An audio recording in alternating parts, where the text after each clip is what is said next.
আসসালামু আলাইকুম। যুদ্ধ সম্পর্কে স্যার উইনস্টন চার্চিল, যিনি ব্রিটিশ প্রাইম মিনিস্টার ছিলেন যুদ্ধের সময় এবং যুদ্ধের পরে, তিনি একটা কথা বলেছিলেন যে first casualty of war is the truth. সত্য হচ্ছে যুদ্ধের সবচাইতে বড় ভিকটিম। মানে সবার আগে সত্য মারা যায় যুদ্ধে। এটা আমরা যে ভারতের সঙ্গে পাকিস্তানের যে 4 দিনের যেটা হলো, যুদ্ধই বলবো না, দের দাঙ্গা ফাসাদ হলো দুই দেশের ভেতরে। তবে ইসরায়েলের সঙ্গে আরবদের যে 1966-67 সালে যুদ্ধ হয়েছিল 6 দিনের, ওটাকে যুদ্ধ বলা গেলে এটাকেও যুদ্ধ বলতে হবে। যাই হোক, ভারতের সঙ্গে পাকিস্তানের যে 4 দিনের যুদ্ধ হলো 7 তারিখ থেকে 10ই মে পর্যন্ত, সেটার এখন দেখা যাচ্ছে, প্রতীয়মান হচ্ছে যে সত্যটা মরে গেছে। 1940-এর দশক থেকেই, দ্বিতীয় মহাযুদ্ধের পর থেকে আমরা দেখে আসছি যে একটা যুদ্ধে কত লোক মারা গেল, কত গাড়ি নষ্ট হলো, কয়টা জাহাজ ডুবলো, কয়টা ট্যাঙ্ক ধ্বংস হলো, কয়টা বিমান ধ্বংস হলো, এগুলোর মোটামুটি একটা খবর পাওয়া যেত। আগে এই খবরটা পেতে 5 দিন 7 দিন সময় লাগতো, কিন্তু এখন এই স্যাটেলাইটের যুগে ড্রোন ক্যামেরা এবং স্যাটেলাইট দিয়ে কয়টা যুদ্ধ জাহাজ কোন জায়গায় পড়ে গেল, এটার খবর কয়েক সেকেন্ডের মধ্যেই সারা পৃথিবীর মানুষ জেনে যায়। সবাই জেনে গেছে যে ভারত এই যুদ্ধে কমপক্ষে 5টা জঙ্গি বিমান হারিয়েছে পাকিস্তানের কাছে। যুদ্ধ শুরু হলো 7ই মে রাত 1টার দিকে। এই এক ঘন্টার কম সময়ের ভেতরে তারা 5খানা জঙ্গি বিমান হারালো। পাকিস্তানের একটাও হারায়নি। এবং পাকিস্তানে হারালে পাকিস্তানও মিথ্যা বলতে পারতো না, মিথ্যা বলে ওটাকে মানে সত্যকে মিথ্যা প্রমাণ করতে পারতো না। কিন্তু ভারতের মিডিয়া, ভারতের সরকার এবং সর্বশেষ ভারতের প্রধানমন্ত্রী আজ 12ই মে যে বক্তৃতা দিলেন জাতির প্রতি, তার ভেতরে একসঙ্গে এতগুলো মিথ্যাচার উনি করেছেন এবং এই মিথ্যাগুলো বলেছেন ভারতীয়দের মনোবল যতটা ধরে রাখার জন্য, তার চাইতে বেশি হচ্ছে বিহারে যে কদিন পরে নির্বাচন হবে, সেই নির্বাচনে যেন মোদির সমর্থকদের ভরাডুবি না হয়, নীতিশ কুমার যেন হেরে না যায়। সে হেরে গেলে মোদির যে কোয়ালিশন, তাদের সংখ্যাগরিষ্ঠতা হারাবে এবং মোদি সরকার পড়ে যাবে। সুতরাং নির্বাচন সামনে রেখে নরেন্দ্র মোদি খুবই ন্যাক্কারজনক ভাবে অনেকগুলো মিথ্যা কথা বললেন। এবং এই মিথ্যাগুলো মানে যুদ্ধে তাদের কোনো ক্ষতি হয় নাই, পাকিস্তানকে তারা শিক্ষা দিয়েছে, পাকিস্তানে হচ্ছে পৃথিবীর যত রকম সন্ত্রাসবাদ আছে তাদের হেডকোয়ার্টার্স সবগুলোকে গুড়িয়ে দিয়েছে ভারতের বিমান বাহিনী, ইত্যাদি ইত্যাদি ইত্যাদি। কিন্তু পরশুদিন না কালকে একটা প্রেস কনফারেন্স দেখলাম ভারতীয় জেনারেলদের, সেনাবাহিনী, নৌবাহিনী ও বিমান বাহিনীর জেনারেলরা প্রেস কনফারেন্স করছেন। সেখানে এক সাংবাদিক জিজ্ঞেস করলেন যে এই যে 4 দিনের যুদ্ধ হলো, ভারতের তো 5টা বিমান পাকিস্তান ধ্বংস করেছে বলে বিভিন্ন গ্লোবাল মিডিয়াতে এগুলো প্রচার হচ্ছে। তখন এক জেনারেল ওইটার সরাসরি উত্তর না দিয়ে বললেন, যুদ্ধ তো ক্ষয়ক্ষতি হবেই, উভয় পক্ষেরই ক্ষয়ক্ষতি হয়। এইটা বলে উনি প্রশ্নটা এড়ালেন। তার মানে তিনি মেনে নিলেন যে 5টা বিমান নষ্ট হয়েছে এবং পাকিস্তানের কিছুই ক্ষতি হয়নি। তো ভারত প্রচন্ড রকম ভাবে পর্যুদস্ত হয়েছে। এর প্রমাণ দেখেন, এই রাফায়েল জেট বিমান ফরাসি দেশের তৈরি, এক একটা বিমানের দাম প্রায় $300 মিলিয়ন। এগুলোর শেয়ার মার্কেটে তাদের ধস নেমেছে। আর চীনা জঙ্গি বিমান ফ্যাক্টরি যে কোম্পানি চেংডুর শেয়ার বেড়ে গেছে। সারা পৃথিবী ব্যাপী এই যে শেয়ার মার্কেটে যে লেনদেন হচ্ছে, নিউ ইয়র্কের ওয়াল স্ট্রিট হচ্ছে সবচেয়ে বড় শেয়ার মার্কেট, সেখানে তাহলে চেংডুর শেয়ার বাড়ছে আর রাফেলের শেয়ার কমে যাচ্ছে, ব্যাপারটা কি? এ ধরনের প্রমাণ রয়েছে ভারতের মিডিয়াতে না থাকলেও সরকার এগুলো প্রচারণা হতে দিচ্ছে না, সেই জন্যই ভারতীয়রাও অনেকে জানেন না। আপনারা হয়তো জানেন, আমি শেয়ার করেছি হয়তো, আর আবার বলছি,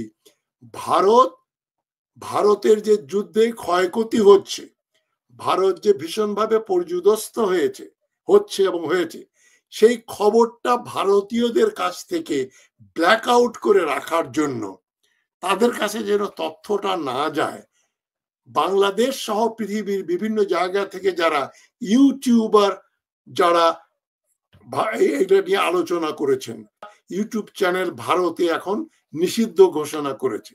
আমার তাজ হাশমিজ ওয়ার্ল্ড তার ভেতরে অন্যতম। এই যুদ্ধের পরদিনই আমার ইউটিউবে যে আমি বললাম ভারতের বিমান ধ্বংস করেছে পাকিস্তান, চাইনিজ টেকনোলজির কাছে ফরাসি এবং রাশিয়ান টেকনোলজি মার খেয়েছে, এটা ভারতীয় সরকার ভারতীয়দের দেখতে দিচ্ছে না। বাকি ভারতের সমস্ত পত্রিকা, সমস্ত টেলিভিশন, সমস্ত ইউটিউব চ্যানেল খালি এই প্রচার করছে যে পাকিস্তান ধ্বংস হয়ে গেল। ইসলামাবাদ, করাচি, লাহোর, চারদিকে নাকি শুধু ধ্বংসলীলা, ভারতীয় বিমান বাহিনী শেষ করে দিয়েছে। এটা আমরা অবাক হলাম। আজকে সিজ ফায়ার হওয়ার নরেন্দ্র মোদী বক্তৃতা দিচ্ছেন দেশবাসীর কাছে হিন্দিতে, সে বক্তৃতাটা শুনলে অবিশ্বাস্য মনে হয়, এবং সে বক্তৃতার সার বস্তুটা আমি আপনাদের শোনাচ্ছি। নরেন্দ্র মোদী বলছেন যে আমরা ভারতের যে কত শক্তি এবং ধৈর্য সেটা আমরা দেখেছি, এবং আমি খুবই প্রশংসা করি আমাদের সেনাবাহিনীর, আমাদের গুপ্তচর বৃন্দের, সিক্রেট এজেন্ট, বিজ্ঞানী এবং সারা দেশের মানুষকে আমি খুবই অ্যাডমায়ার করি যে তাদের এত সাহস এবং তাদের এত মানে সহ্য ক্ষমতা, রেস্ট্রেইন, তারা নিজেদেরকে সংযত করে। এটা একটা গৌরবের বিষয়। আমরা যে কারোর সঙ্গে যুদ্ধ করি না এবং বাগাড়ম্বর করি না, মিথ্যা কথা বলি না। আমাদের ব্রেভ সোলজার্স, আমাদের সাহসী সৈনিকেরা দেখিয়ে দিয়েছে সারা পৃথিবীকে কিভাবে অপারেশন সিন্দুরের নামে একটা অপারেশন করে পাকিস্তানিদের দাঁত ভাঙা জবাব দিয়েছে, এবং ভবিষ্যতে আমরা দেব। মোদী বলছেন আমাদের মহিলারা, আমাদের মায়েরা, মেয়েদের ইজ্জত গৌরব হচ্ছে সিন্দুর, সেটাকে রক্ষা করছে ভারতীয় সেনাবাহিনী, নৌবাহিনী, বিমান বাহিনী। কবে থেকে? 22শে এপ্রিল সন্ত্রাসীরা যখন কাশ্মীরে পেহেলগাঁওতে নির্বিচারে ভারতীয়দের হত্যা করলো, তাদের ধর্মের কথা জিজ্ঞেস করে করে, এখানে মিথ্যাচারটা স্পষ্ট যে ওখানে মারা গেছে 26 জন, 15 জন মুসলমান, 11 জন হিন্দু, এবং যারা প্রত্যক্ষদর্শী ছিল ওইখানে যারা ছিল তারা বলেছে কাউকে জিজ্ঞেস করেনি যে তোমার ধর্ম কি, তুমি হিন্দু না মুসলমান। 4 জন মাত্র ছিল, গুলি করে 26 জনকে মেরে পালিয়ে চলে গেল, বর্ডার থেকে 150 কিলোমিটার দূরে, 120 কিলোমিটার দূরে। সেটাকে নরেন্দ্র মোদী বলছেন পাকিস্তানিরা এসে কার কি ধর্ম জিজ্ঞেস করে করে, তার মানে উনি ইমপ্লাই করলেন হিন্দুদের হত্যা করা হলো। এটা মানবতার প্রতি উপর একটা জঘন্যতম আক্রমণ এবং খুবই দুঃখের ব্যাপার। এবং এই সন্ত্রাসী আক্রমণের পরে আমাদের জনগণ, আমাদের রাজনীতিবিদগণ তাদের ধর্ম, মত, রাজনৈতিক বিভেদ সবকিছু ভুলে গিয়ে একতাবদ্ধ হয়ে তারা এখন সন্ত্রাসের বিরুদ্ধে লড়ছে। এবং আমরা আমাদের সেনাবাহিনী, নৌবাহিনী, বিমান বাহিনীকে সম্পূর্ণ স্বাধীনতা দিয়ে দিয়েছি, যারা যেভাবে পারবে সেভাবেই তারা সন্ত্রাসীদের একেবারে নিপাত করবে, তাদের হত্যা করবে। এবং আমরা পৃথিবীকে দেখিয়ে দিয়েছি যে ভারতের উপরে কেউ চোখ তুললে, ভারতের সার্বভৌমত্বকে হামলা করলে, ভারতের আত্মমর্যাদার উপর কেউ হামলা করলে তাদের কিভাবে আমরা জবাব দেই, কি দাঁত ভাঙা জবাব ভারত দেয়। তারা বিমান হারিয়ে, তারা যুদ্ধবন্দী সিজ ফায়ার করে এখন ছেড়ে দে মা কেঁদে বাঁচি অবস্থা, কিন্তু মুখের জোর কমছে না। আমরা দেখিয়ে দিয়েছি আমাদের সেনাবাহিনী পাকিস্তানে সন্ত্রাসীদের সমস্ত হেডকোয়ার্টার ধ্বংস করে দিয়েছে। তারা জানে না, পাকিস্তানিরা জানে না আমাদের সাহস, আমাদের রিজলভ, আমাদের মানে ইস্পাত কঠিন ইচ্ছা শক্তি, আমরা যে ইস্পাতের মতো শক্ত, এটা তারা বুঝতে পারেনি। শুধু আমরা সন্ত্রাসীদের ডেন ঘাঁটি নষ্ট করিনি, এবং যেগুলো সরকার, পাকিস্তান সরকারের আশীর্বাদ পুষ্ট ইসলামিক টেররিজমের হেডকোয়ার্টার হচ্ছে পাকিস্তানে, এগুলোকে আমরা ধ্বংস করে দিয়েছি আর ওদেরকে আমরা ত্রাসের ভেতরে ফেলে দিয়েছি। তারা এখন ভারতীয়দের নাম শুনলেই ভয় পায়। আমাদের সেনাবাহিনী, নৌবাহিনী, বিমান বাহিনী 100-র বেশি সন্ত্রাসীকে হত্যা করেছে, এবং ইন্ডিয়া তাদেরকে একটা খোঁচা দিয়ে এক স্ট্রোকেই 100 জনকে হত্যা করে ফেলেছে। এখন পাকিস্তান খুব নার্ভাস, এবং তারা নিজেরাই এখন টেরোরাইজড হয়ে গেছে, শঙ্কিত, এবং পাকিস্তান সারা বিশ্বের কাছে একেবারে বিবস্ত্র হয়ে গেছে। সারা বিশ্ব জেনে গেছে পাকিস্তান একটা সন্ত্রাসী দেশ। মোদি বলছেন, the whole world has seen how India destroyed Pakistani missiles and drones. সারা পৃথিবী দেখেছে আমরা কিভাবে পাকিস্তানের মিসাইল এবং ড্রোন গুলো আকাশেই আমরা শূন্যেই ওগুলোকে ধ্বংস করে ফেলেছি। এবং আমাদের সৈনিকেরা, আমাদের বিমান বাহিনী অ্যাবসলিউট প্রেসিশন, একেবারে নিখুঁত ভাবে তারা সার্জিক্যাল অপারেশন করেছে। এবং ভারত পাকিস্তানের বড় বড় এয়ার বেস যেগুলো ছিল ইসলামাবাদের, লাহোরে, সব জায়গায়, ওগুলো আমরা ধ্বংস করে দিয়েছি, যেটা নিয়ে খুব পাকিস্তান গর্ব করত। ওদের F-16 এর যে যেখানে রাখতো ওই এয়ার বেস গুলো আমরা ধ্বংস করে দিয়েছি। কিন্তু পাকিস্তানের একটা বিমানও ধ্বংস হয় নাই। ব্যাপারটা কি? যুদ্ধ শুরু হওয়ার পরে 7 তারিখেই ডোনাল্ড ট্রাম্প এবং ওদের ভাইস প্রেসিডেন্ট জে ইভান্স উনি বললেন যে পাকিস্তান ভারতে যুদ্ধ হলে মার্কিন যুক্তরাষ্ট্রের কোনো কিছু যায় আসে না, আমরা এই ব্যাপারে উদ্বিগ্ন নই। তারা শত শত বছর ধরে যুদ্ধ করে আসছে, ডোনাল্ড ট্রাম্প বললেন, এখনো যুদ্ধ করছে, আমাদের কিছু করণীয় নেই। কিন্তু 10 তারিখের আগেই 9 তারিখ থেকে তারা বলল তোমরা যুদ্ধ বন্ধ করো। নরেন্দ্র মোদী মিথ্যাচার করছেন যে 10ই মেতে পাকিস্তানের director general of arm forces তারা নাকি ভারতীয় ডিজিএম কে ফোন করে বলেছে যে আমরা যুদ্ধ বন্ধ করতে চাই। সুতরাং আমরা যুদ্ধটা কেবল স্থগিত করেছি, থামিয়েছি, এই যুদ্ধ আবার চালু করব। পাকিস্তানের মিলিটারি এবং সন্ত্রাসীদের আমরা দিনের জন্য শিক্ষা দিয়ে দেব। এখন প্রশ্ন হচ্ছে, আপনারা যখন জিতছেন, পাকিস্তানি সেনা ঘাঁটি, বিমান ঘাঁটি ধ্বংস করে দিচ্ছেন, টেররিস্টদের আখড়া শেষ করে দিচ্ছেন, তখন 4 দিনের মধ্যে কেন যুদ্ধ বন্ধ করলেন কেন? তো মোদি বারবার বলছেন অপারেশন সিন্দুর রাইট অ্যাক্ট এগেইনস্ট টেররিজম, সন্ত্রাসের বিরুদ্ধে এটাই সবচেয়ে সমুচিত ব্যবস্থা, এবং এটাই এখন পৃথিবীতে নিউ নর্মাল।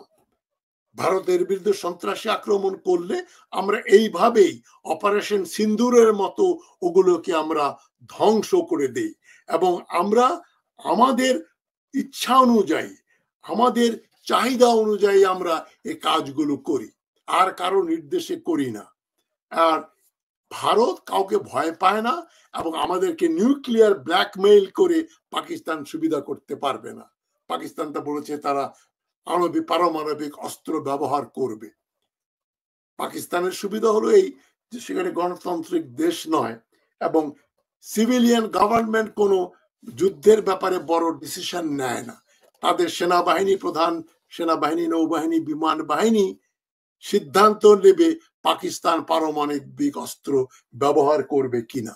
তারা যদি কোণঠাসা হয়ে পড়ে তখন তারা ব্যবহার করবে, এবং পাকিস্তান এ ধরনের কোনো চুক্তি করে নাই যে তারাই প্রথম পারমাণবিক অস্ত্র ব্যবহার করবে না, not the first one to use. কিন্তু ভারত ওইটা সাইন করে বলেছে আমরা প্রথমে আমরা মানে আমরা আমরা প্রথম ইনিশিয়েট করব না পারমাণবিক যুদ্ধ শুরু করতে। কেউ আমাদের উপর পারমাণবিক অস্ত্র দিয়ে আক্রমণ করলে আমরা তার জবাব দেব পারমাণবিক অস্ত্র দিয়ে। পাকিস্তান কিন্তু এ ধরনের কোনো চুক্তি করে নাই। এটা সবচেয়ে বড় মিথ্যা কথা যে আমাদের মিলিটারির সুপিরিয়রিটি আমরা প্রমাণ করে দিয়েছি যে আমরা পাকিস্তানের চেয়ে উন্নততর আমাদের সেনা নৌ বিমান বাহিনী। আর সবচাইতে যেটা প্রমাণিত হয়ে গেল, মেড ইন ইন্ডিয়া ওয়েপন্স, ভারতের তৈরি অস্ত্রগুলো যে কত শক্তিশালী এটা প্রমাণিত হয়ে গেল। উনি কি বলতে চাইছেন যে ফ্রান্সের তৈরি রাফায়েল বিমান ধ্বংস হয়েছে, ওটা তো ভারতের তৈরি না।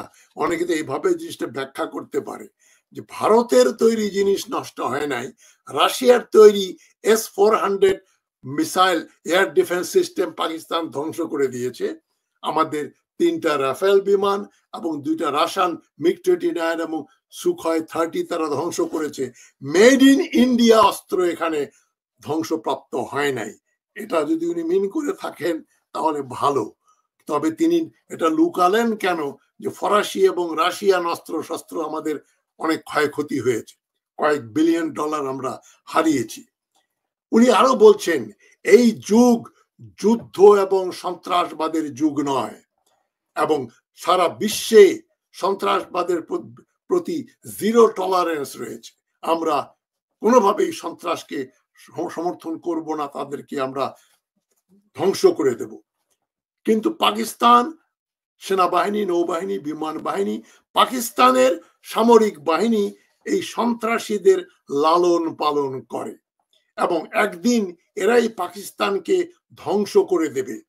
এবং যারা সন্ত্রাস করছে তাদের সঙ্গে টেররের সঙ্গে টক চলতে পারে না। টেরর এবং টক একসঙ্গে যায় না, টেরর এবং ট্রেড একসঙ্গে যায় না, এবং পানি এবং রক্ত একসঙ্গে বয় না। এই পানি এবং রক্ত একসঙ্গে বয় না বলতে উনি বোঝাতে চাইছেন ভারতীয়দের তোমরা হত্যা করছো, রক্ত বইছে ভারতের, সুতরাং আমরা তোমাদের পানি দেব না। এই যে সিন্ধু নদীর যে চুক্তি রয়েছে 1960 সালের, ওইটা আমরা তোমাদের পানি বন্ধ করে দেব। এবং আমরা পাকিস্তানের সঙ্গে তখনই কথা বলবো যখন আমরা তাদের একমাত্র এই বিষয়ে কথা বলবো, সন্ত্রাসবাদ বন্ধ করো এবং তোমরা যে কাশ্মীরের অংশ দখল করে রেখেছো ওটা ভারতকে ফিরিয়ে দাও। এছাড়া অন্য কোনো ব্যাপারে পাকিস্তানের সঙ্গে আমাদের কোনো রকম কথাবার্তা হতে পারে না, কারণ আমরা একটা শান্তিপ্রিয় দেশ এবং আমাদেরকে শান্তি রক্ষার জন্য আরো শক্তিধর হতে হবে এবং আমাদের অস্ত্র ব্যবহার করতে হবে শান্তির জন্য। এবং আমি আমাদের সমস্ত সামরিক বাহিনী, আর্ম ফোর্সে যারা রয়েছে সামরিক বাহিনী, তাদেরকে আমি স্যালুট করি। কিন্তু এখানে যেটা আমরা দেখলাম প্রচন্ড রকম মুসলিম বিদ্বেষী কথাবার্তা, যে মুসলমানরাই টেরোরিজম করছে এবং জৈশে মোহাম্মদ, লস্করে তাইবা এরা পাকিস্তান আর্মি তাদেরকে রক্ষণাবেক্ষণ করে এবং এই ধর্মের নামে যে যুদ্ধ করছে মুসলমানরা, এদেরকে উচিত শিক্ষা দিতে হবে। তাদের RSS বা তাদের যে সন্ত্রাস সে কথাটা তারা ভুলে গেলেন। এখন একটা মজার খবরের দিকে আপনাদের দৃষ্টি আকর্ষণ করি। মোদি তো বাধ্য হলেন সিজ ফায়ার করতে, কিন্তু এর মূল্য দিচ্ছেন ভারতের পররাষ্ট্র মন্ত্রণালয়ের সেক্রেটারি বিক্রম মিশ্রি। তিনি বাংলাদেশে এসেছিলেন। বিক্রম মিশ্রির এক্স অ্যাকাউন্ট, টুইটার অ্যাকাউন্ট উনি বাধ্য হয়েছেন বন্ধ করে দিতে। এই গতকাল শনিবার 11 তারিখে উনি টুইটার বন্ধ করে দিয়েছেন। কারণ কি?